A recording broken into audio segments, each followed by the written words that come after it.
Magandang araw mga kakotsero. Ito na naman po ang inyong likod at si Jigs na magbibigay sa inyo ng giya kayong araw ng linggo. Pasensya na po at medyo busy po tayo. Medyo late na po natin mapopost tong araw ng linggo. Pero sana matapat at sana magsitama po kayo. Simulan na po natin. Race number 1, dito po magsisimula ang winner take all. Ayan, na cruise race. Pilracom rating based handicap system class 4, 42 to 56 split. Distance is 1400 meters. Para sa akin to race number 1. Pwede nang suluhin yung Doña Leoncia sa kay ni Jeffrey Sarate. Kung gusto niyo ng pamorkas, yung imported horse din, yung numero 1 Neferure, no, sa kay ni Kenneth Balavera, pamporkas po yan. Pero para sa akin po, itong race number 1, susuluhin ko na po yan. Numero 6, Doña Leoncia. Sa race number 2, 2026 Pilracom 4-year-old and above imported local challenge 3. No? Distance is 1800 meters at meron po tayo 10 kalahok. First choice ko po dito yung veterano sa laban, no? Ito galing sa panalo na karaan at magaling po kay Apoy Asuncion to. Numero 2, Birchstone, no? Sa tingin ko kahit straight sakiti ang top customer, mukhang lamang para sa akin to Birchstone. Alam naman natin mga nilalabanan niya, sila Ace of Diamonds, no? Mabibigat sila Sherbet Fountain, no? Sa tingin ko nakakalamang para sa akin yan. Second choice ko po yung numero sa staff customer, no, sa kay Jackie Jan Alvin Gusi. Ito naman nakadalawang stakes race na at sa tingin ko siya mahigpit na makakalaban. Paumento yung kabayo. Kaya dito sa race number 2, pili ko po numero 2 Birchstone Panigundo, numero 6 staff customer. Sa race number 3, Productions Corporation Silver Bullet Productions Corporation race. Pilracom rating based handicap system class 4, 42 to 56 split. Distance is 1400 meters, may 13 kalahok. Dito, anybody's race po ito.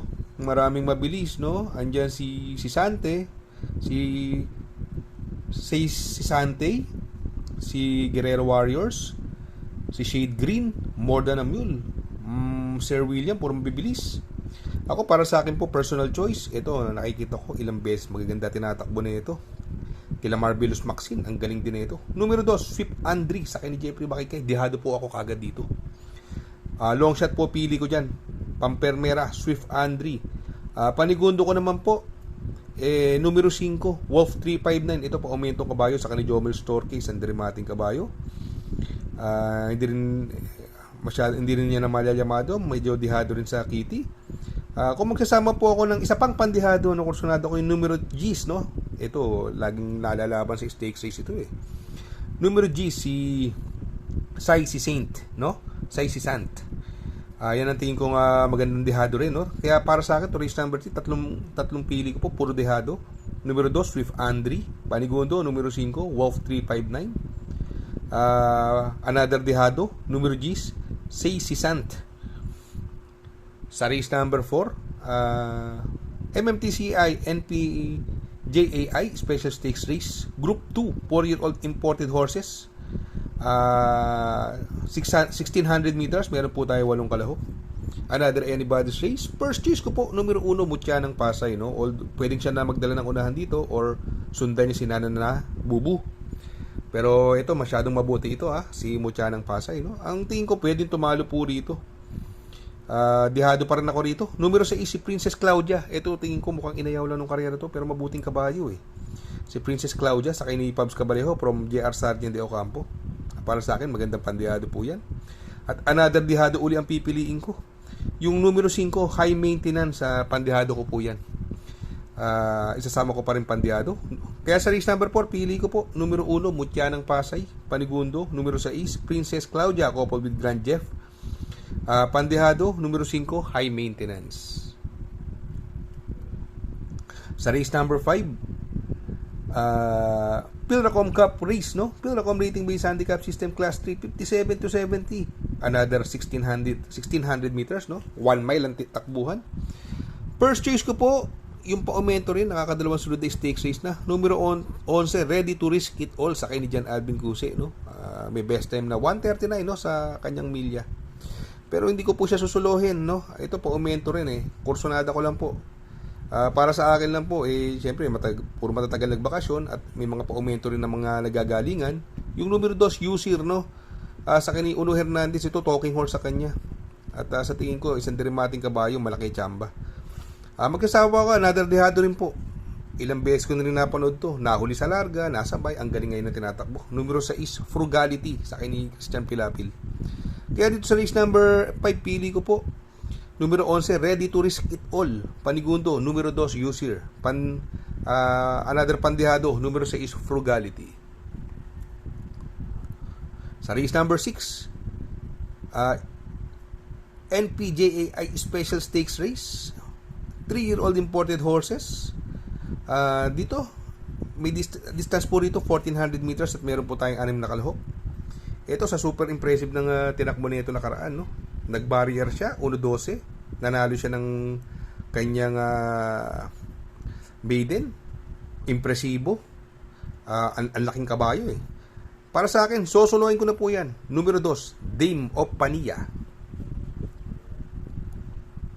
Sa race number 7, NPJAI Juanito Timbang Race, no? Pilrocom rating based handicap system, class 5, 17 to 41 split, another 1,400 meters. At dito, full gate po tayo, no? Ito sobrang baba sa laban po, no? Alam naman nating dating malalakas ang nilalabanan. Numero 14, Magna Cum Laude. Tingin ko itong horse to beat. At ito ang Yamado, ang kopang distansya. Medyo full gate lang po. Sana maganda po ang madiskarte ni Jackie Ed Jordan Guerra. At lately, napakabuti ng pagdadala ng bata na to. Dalawang dehadong kabayo ang ipinanalo, no? Second choice ko po, numero 4, Wallop, sa kay ni Jackie RB Poblacion. Medyo dehado sa inete, pero tingin ko ito mauuna dyan, si Wallop. Napakababa sa laban. Magsasama po ako ng pandehado po rito, no? Yung numero 12, 2 de Junio, sa kay ni Jackie JD Huko, no? Ito, kabayo ni Sir Calixto. Alam naman natin na mga imported horse ang kabayo niyan. Talagang magagaling din. Mga tago-preba. Kaya dito sa race number 7, pili ko po numero 14, Magna Cum Laude. Panigundo, numero 4, Wallop. Pandehado, numero 12, 2 de Junio. Sa race number 8, NPJAI Renzel Torres Race. Pilrocom rating based handicap system, class 5, 17 to 41 split, another 1,400 meters. Meron po tayong 12 kalahok, no? First choice ko po, yung mababa sa laban, numero 6, Badabing, no? Sa akin ni Jomir Storke. Mukhang wala nang pauunahin to dito. At saksakan ng baba sa laban, ha? Sa tingin ko, mukhang medyo lamang-lamang ng konti ito, no? Second choice ko po, yung mga paumetro. Nako, ang dami may panalo pa rito. Andiyan pa yung Giselle's Princess na may 1-11 yan. Tapos Best Shot at si Doña Chichay, no? Siguro mukhang 4 ang pipiliin ko po rito, no? Although ang tagal din kasi nagbakasyon ni Badabing, no? First choice ko, numero 6, 6 Badabing. Panigundo, numero 11, Doña Chichay. May best time na 1.20 sa media. Pansama, pandehado, paumento itong kabayong ito. Nakakailang takbo ng impresibo. Numero 10, Best Shot. At another dehado, numero 3, Giselle's Princess, no?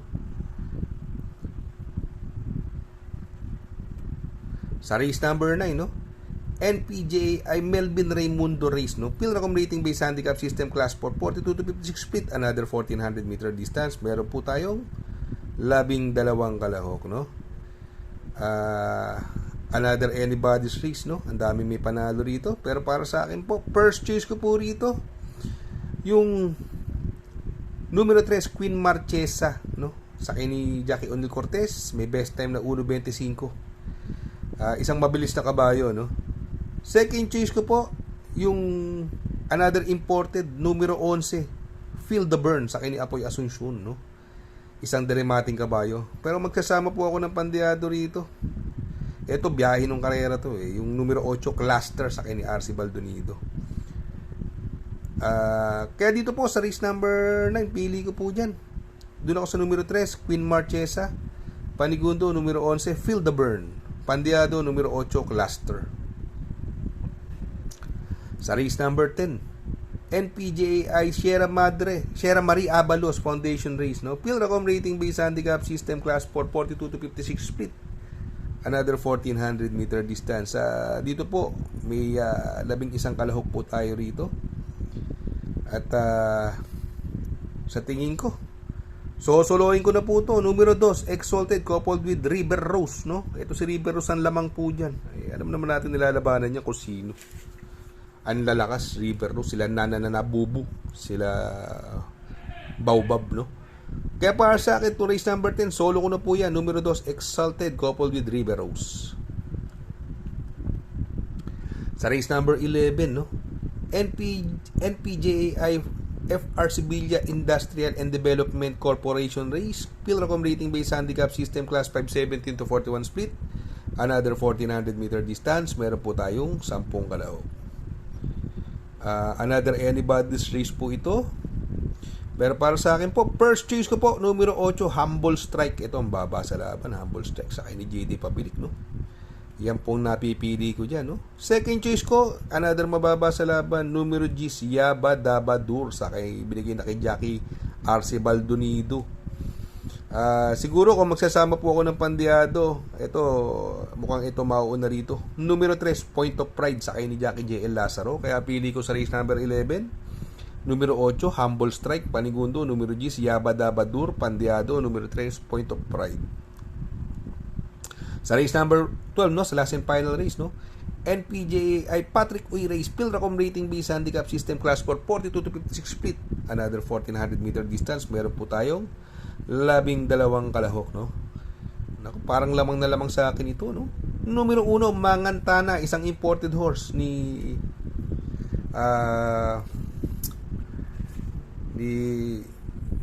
Boss Big James Rabano. Nako, tingin ko lamang ito, Mangantana, no.